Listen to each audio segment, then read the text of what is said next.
friends, இன்னைக்கு நம்ம வீடியோல கம்ப்யூட்டர் ஆர்க்கிடெக்சர் சப்ஜெக்ட்டோட இம்பார்ட்டன்ட் क्वेश्चंस தான் டிஸ்கஸ் பண்ண போறோம்.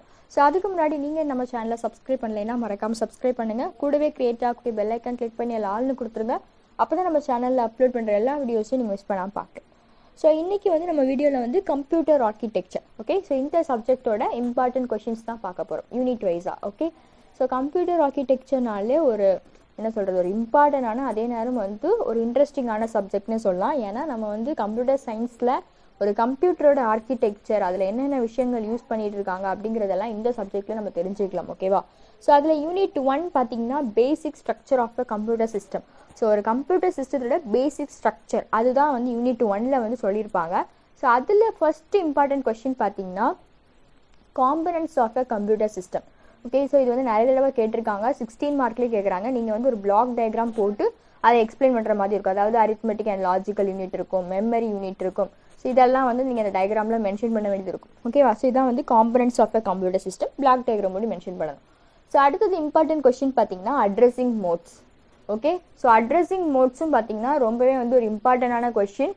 நிறைய தடவை வந்து கேட்பாங்க. சோ அதுல வந்து கொடுத்திருப்பாங்க ஸ்பெசிஃபிக்கா மென்ஷன் பண்ணி, அதாவது டைப்ஸ் ஆஃப் அட்ரஸிங் மோட்ஸ் நிறைய இருக்கும்ல, அதுல ஸ்பெசிஃபிக்கா மென்ஷன் பண்ணி எல்லாம் கேட்டிருக்காங்கன்னா டைரக்ட் அட்ரஸிங் மோட் கேட்டிருக்காங்க.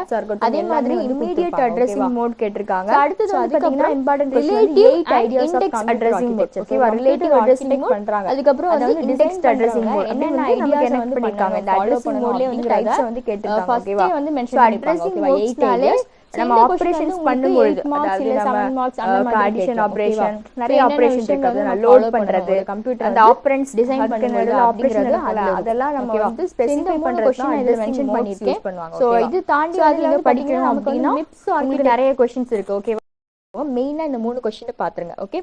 சோ அடுத்து யூனிட் 2. சோ யூனிட் 2 வந்து பாத்தீங்கன்னா arithmetic for computers, அதாவது arithmetic operations. arithmetic operation நமக்கு தெரியும், addition, subtraction, multiplication, division, இது எல்லாமே arithmetic operation. நம்ம கம்ப்யூட்டர் பொறுத்த வரைக்கும் floating point operations இருக்கும், அதாவது டெசிமல் வரும்ல, அந்த இடத்துல நம்ம floating point operation வந்து யூஸ் பண்ணுவோம், ஓகே? ஸோ இந்த addition, subtraction, multiplication, divisionக்கு எல்லாமே தனியாக வந்து என்ன பண்ணியிருப்பாங்கன்னா பிளாக் டயக்ராம் வந்து கொடுத்துருப்பாங்க. அது எப்படி பண்ணுறாங்க, என்னென்ன ஸ்டெப்ஸ் இருக்குங்கிறத ஒரு டயக்ராமாக மென்ஷன் பண்ணிட்டு அதை எக்ஸ்பிளைன் பண்ணியிருப்பாங்க. ஸோ அதை வந்து பார்த்துக்கோங்க. ஸோ இது வரைக்கும் வந்து floating point addition and subtraction வந்து கேட்டிருக்காங்க. மல்டிப்ளிகேஷனை பொறுத்த வரைக்கும் பூத் அல்காரிதம், ஓகேவா? பூத் மல்டிப்ளிகேஷன் வந்து நிறைய தடவை கேட்டிருக்கு. ஸோ அதையும் நீங்கள் படிச்சுக்கோங்க. ஸோ அடுத்தது subvert parallelism, okay? So first ரெண்டையும் படிச்சுட்டு அதுக்கப்புறம் இதை படிங்க. ஸோ அடுத்தது கேரி லுக் அஹெட் ஆர்டர், இதுவும் வந்து கேட்டிருக்காங்க. ஸோ அதுக்கப்புறம் வந்து நான் restoring and restoring algorithm. So இது வந்து டிவிஷனுக்கு வரும். ஸோ அந்த அல்காரிதம் வந்து பார்த்துக்கோங்க, ஓகேவா? ஸோ ஃபஸ்ட்டு சொல்லியிருக்க அந்த ரெண்டையும் வந்து நல்லா பார்த்துட்டு ரிமைனிங் இருக்கிறத பாருங்கள். ஸோ அடுத்தது யூனிட் 3 பார்த்தீங்கன்னா processor and control unit. So நம்ம அரித்மெட்டிக் ஆப்ரேஷன்ஸ் வந்து ALU யூனிட்னு வரும், ஓகே? அந்த காம்பனண்ட்ல அது முடிச்சாச்சு. தேர்ட் யூனிட்ல என்ன வச்சிருக்காங்கன்னா processor and control unit, CPU பற்றி தான், ஓகே? CPUவில் வந்து எப்படிலாம் வந்து இம்ப்ளிமெண்ட் பண்ணுறாங்க, அதாவது அதில் இருக்கக்கூடிய ஒர்க்கு வந்து எப்படி நடக்குது, அதுதான் வந்து யூனிட் 3ல இருக்கும், ஓகே? ஸோ யூனிட் 3ல வந்து பைப் லைனிங் அப்படின்னு ஒரு கான்செப்ட் வந்து மென்ஷன் பண்ணியிருப்பாங்க, ஓகே? நம்ம எப்படி parallelism அப்படின்னு ஒரு கான்செப்ட் யூனிட் 4ல வச்சுருக்காங்களோ அதே மாதிரி யூனிட் 3ல பைப் லைனிங் வச்சுருப்பாங்க. ஸோ அதில் pipelined data path and control அப்படிங்கிற ஒரு விஷயம் இருக்கும். ஸோ அந்த கொஸ்டின் பார்த்துக்கோங்க. ஸோ அதுக்கு அடுத்தது வந்து categories of hazards with example. So control hazards, நிறைய ஹசார்ட்ஸ் கொடுத்துருப்பாங்க. அதோட எக்ஸாம்பிளும் வந்து நீங்கள் என்ன பண்ணணும், எக்ஸ்பிளைன் பண்ணணும். அதே மாதிரி எல்லாத்துக்கும் வந்து டயக்ராம் இருக்கும், ஓகேவா? கம்ப்யூட்டர் ஆர்க்கிடெக்சர் சப்ஜெக்ட்டை பொறுத்த வரைக்கும் உங்களுக்கு எல்லாத்துக்குமே வந்து டயக்ராம் இருக்கும். ஸோ அதனால டயக்ராமோடு சேர்த்து நீங்கள் என்ன பண்ணிக்கோங்க, அந்த டயக்ராம் ஒர்க்கோட வரைஞ்சி பார்த்துக்கோங்க. நல்லா வரைஞ்சி பார்த்துட்டு அதை நீங்கள் அந்த எக்ஸ்பிளனேஷன் எழுதும்போது உங்களுக்கு கண்டிப்பாக என்ன கிடைக்கும், மார்க்ஸ் கிடைக்கும், ஓகேவா? ஸோ அதனால் அப்படி பாருங்கள். ஸோ அடுத்தது வந்து பார்த்தீங்கன்னா யூனிட் 3ல basic MIPS implementation with necessary multiplexer and control lines, ஓகேவா? ஸோ இது வந்து ஸ்டார்டிங்லேயே இந்த டாபிக் தான் வந்து யூனிட் 3ல கொடுத்துருப்பாங்க, ஓகே? ஸோ MIPSோட கேரக்டரிஸ்டிக்ஸ் என்னென்ன டேட்டா டைப்ஸ் வந்து MIPS அட்ரஸிங் மோட்ஸில் யூஸ் பண்ணுவாங்க, ஸோ அதெல்லாம் வந்து கொடுத்துருப்பாங்க, ஓகேவா?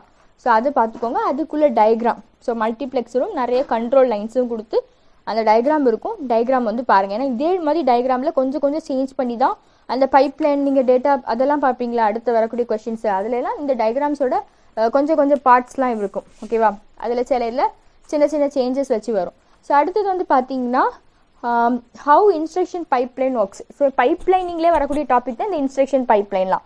ஸோ இது வந்து தனியாக ஸ்பெசிஃபிக்காக கேட்டிருக்காங்க. ஸோ அதனால் அதை மென்ஷன் பண்ணியிருக்கேன்.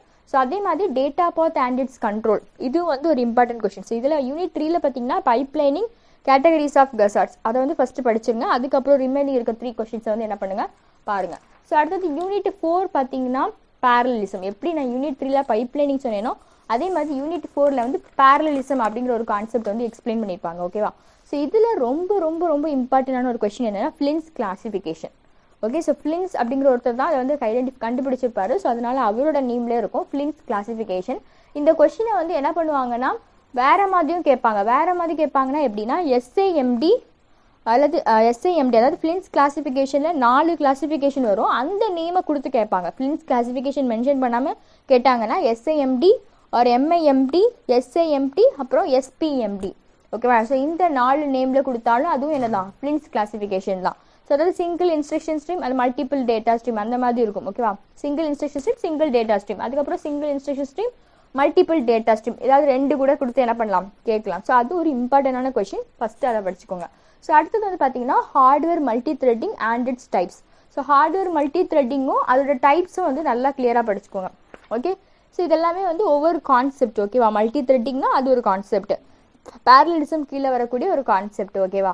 ஸோ ஹார்ட்வேர் மல்டி த்ரெட்டிங்கில் வந்து உங்களுக்கு 2 மெயினான டைப்ஸ் இருக்கும். ஒன்று ஃபைன் கிரெயின் மல்டி த்ரெட்டிங் இருக்கும், இன்னொன்று வந்து கோர்ஸ் கிரெயின்டு மல்டி த்ரெட்டிங். அப்படின்னா என்னன்னு பாருங்கள், அதில் என்ன அட்வான்டேஜ் இருக்குது, என்ன டிஸ்அட்வான்டேஜ் இருக்குது, அதையும் வந்து பார்த்துக்கோங்க. ஓகேவா? ஸோ இம்பார்ட்டன்ட் ஆனது. ஸோ அடுத்தது வந்து பார்த்தீங்கன்னா மல்டி கோர் ப்ராசஸஸ் இருக்கும். ஸோ யூனிட் 4 பொறுத்த வரைக்கும் டாபிக்ஸே வந்து ஃபஸ்ட்டு கொஞ்சம் கம்மியாக தான் கொடுத்துருப்பாங்க. ஸோ எல்லா டாப்பிக்குமே கொஞ்சம் இம்பார்ட்டன்ட் கொடுத்து பார்க்குற மாதிரி இருக்கும். மல்டி கோர் ப்ராசஸஸ் தான் என்னன்னு பார்த்துக்கோங்க. அதுக்கு கீழே வரக்கூடிய சப் டாபிக் வந்து பார்த்துக்கோங்க. ஓகேவா? சென்ட்ரலைஸ்டு ஷேர்டு மெமரி ஆர்கிடெக்சர் கொடுத்துருப்பாங்க. அதே மாதிரி டிஸ்ட்ரிபியூட்டட் மெமரி மல்டி கோர் ப்ராசஸர்னா அதுக்கு டயக்ராம் எப்படி இருக்கும் அப்படிங்கிறத பாருங்கள்.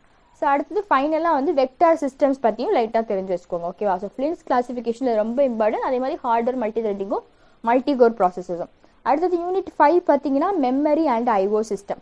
மெமரி பற்றி டிஸ்கஸ் பண்ணுறாங்க. ஸோ மெமரி ஹையரார்கி தெரிஞ்சு வச்சுக்கோங்க. ஓகே, ஸோ அதில் தான் இந்த ஸ்டாட்டிக் ரேம், டைனமிக் ரேம் இதெல்லாம் பற்றி வந்து ஒரு சின்ன இன்ட்ரடக்ஷன்லாம் கொடுத்துருப்பாங்க. ஸோ அதையும் வந்து பார்த்துக்கோங்க.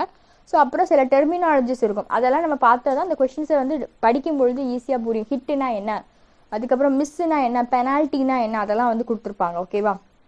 அதாவது நம்ம வந்து ஒரு டேட்டாவை வந்து இருக்கா அப்படின்னு பார்க்கும்பொழுது அது இருந்துச்சுன்னா ஹிட்டு, இல்லைன்னா மிஸ், அந்த மாதிரி வரும். ஓகேவா? ஸோ கேட்ச் மெமரி கொஷின்ஸ் வந்து அடிக்கடி கேட்குறாங்க. கேட்ச் மெமரி பற்றி கேட்டுட்டு அதில் யூஸ் பண்ணக்கூடிய மேப்பிங் டெக்னிக்ஸ் வந்து போட்டிருப்பாங்க. ஓகேவா? மேப்பிங் டெக்னிக்ஸ் வந்து படிக்கணும். அதுக்கும் டயக்ராம்ஸ்லாம் இருக்குது, பார்த்துக்கோங்க. ஸோ அடுத்தது டிஎம்ஏ, அதாவது டைரக்ட் மெமரி ஆக்சஸ் கண்ட்ரோலர், அதை பற்றி படிக்கணும். அதே மாதிரி அதோட பிளாக் டயக்ராம். ஓகே, ஸோ இதுவும் வந்து மெமரி ரிலேட்டடான ஒரு கான்செப்ட் தான். அடுத்தது இன்புட் அவுட்புட் ப்ராசஸர். ஏன்னா இது ரெண்டாவது என்ன இருக்குது, மெமரிக்கு அடுத்து ஐஓ சிஸ்டம் மென்ஷன் பண்ணியிருக்காங்க அப்படின்னா. ஸோ அப்போ இன்புட் அவுட்புட் ப்ராசஸர் பற்றி பார்த்துக்கோங்க. அப்புறம் அந்த டிஎம்ஏ கண்ட்ரோலர்லேயே வந்து கொஞ்சம் எக்ஸ்பிளைன் பண்ண இன்னும் கொஞ்சம் எக்ஸ்பேண்டான ஒரு டாபிக்னா பஸ் ஆர்பிட்ரேஷன் டெக்னிக்ஸ் இன் டிஎம்ஏ. ஓகேவா? ஸோ இதுவும் வந்து ஒரு இம்பார்ட்டண்டான கொஷின். ஸோ இதில் ஃபஸ்ட்டு படிக்க வேண்டியது அந்த கேட்ச் மெமரியும் அதில் மேப்பிங் டெக்னிக்ஸும், அடுத்தது டிஎம்ஏ படிக்கணும். அப்புறம் ரிமைனிங் இருக்கக்கூடிய கொஷின்ஸ் பாருங்கள். ஸோ இந்த மாதிரி ஆர்டரில் நீங்கள் படிச்சிங்கன்னா கண்டிப்பாக வந்து உங்களுக்கு கொஷின்ஸ் வந்து அட்டன் பண்ணலாம். யூனிட் 2ல மட்டும் பார்த்தீங்கன்னா சம்டைம்ஸ் வந்து என்ன பண்ணுவாங்கன்னா அதுவே வந்து அரித்மெட்டிக் ஆப்ரேஷன், நம்ம சொல்லிட்டோம் அரித்மெட்டிக் ஆப்ரேஷனால அடிஷன் சப்ராக்ஷன் இதுதான். ஸோ அதனால அவங்க வந்து கான்செப்டை எக்ஸ்பிளைன் பண்ணுற மாதிரியும் கொஸ்டின் கேட்பாங்க. இல்லை அப்படின்னா ப்ராப்ளமை சால்வ் பண்ண மாதிரி, இப்போ பூத் மல்டிப்ளிகேஷன் எக்ஸ்பிளைன் பண்ணி டயக்ராம் போட்டு பண்ணணும்னா நம்ம பண்ணிடலாம். இல்லைன்னா அவங்க என்ன பண்ணுவாங்க, கொஸ்டினில் வந்து பூத் மல்டிப்ளி கொடுத்து 2 நம்பர் கொடுத்து எப்படி பண்ணுறது நம்ம சால்வ் பண்ணுற மாதிரி இருக்கும். ஸோ அதனால யூனிட் 2 வந்து ப்ராப்ளமெட்டிக்காக இருக்கும். ஸோ நீங்கள் கான்செப்டும் படிக்கணும், டயக்ராம் பார்க்கணும், கூடவே என்ன பண்ணணும், எப்படி சால்வ் பண்ணணும் அதையும் தெரிஞ்சு வச்சுக்கணும். ஓகேவா? ஸோ அப்புறம் பார்ட் சிக்கு பார்த்தீங்கன்னா யூனிட் 2லேருந்து மேக்ஸிமம் கேட்கறதுக்கு சான்ஸ் இருக்குது. ரிமைனிங் யூனிட்ஸ்லேருந்து கான்செப்ட் ஓரியன்டாக நமக்கு என்ன பண்ணலாம் கொஷின்ஸ்லாம் இருக்கும். ஸோ அதனால் எல்லா கான்செப்டையும் பாருங்கள். ஸோ ரொம்ப வந்து சிம்பிளான சப்ஜெக்ட் தான், நம்ம வந்து புரிஞ்சு படிக்கணும். அதுதான் வந்து இங்கே மெயினான விஷயம். புரிஞ்சு படிச்சிட்டோன்னா ஈஸியான ஒரு சப்ஜெக்ட், ப்ளஸ் டயக்ராமும் இருக்கும். நம்ம அதனால் ரெண்டையும் கம்பேரிட்டிவாக வச்சு நம்ம பார்க்கணும். ஓகேவா? இந்த வீடியோ பிடிச்சிருந்தா லைக் பண்ணுங்கள், உங்கள் ஃப்ரெண்ட்ஸுக்கும் மறக்காமல் ஷேர் பண்ணுங்கள். டவுட்ஸ் இருந்தால் கமெண்ட் செக்ஷன் சொல்லுங்கள். தேங்க்ஸ் ஃபார் வாட்சிங்.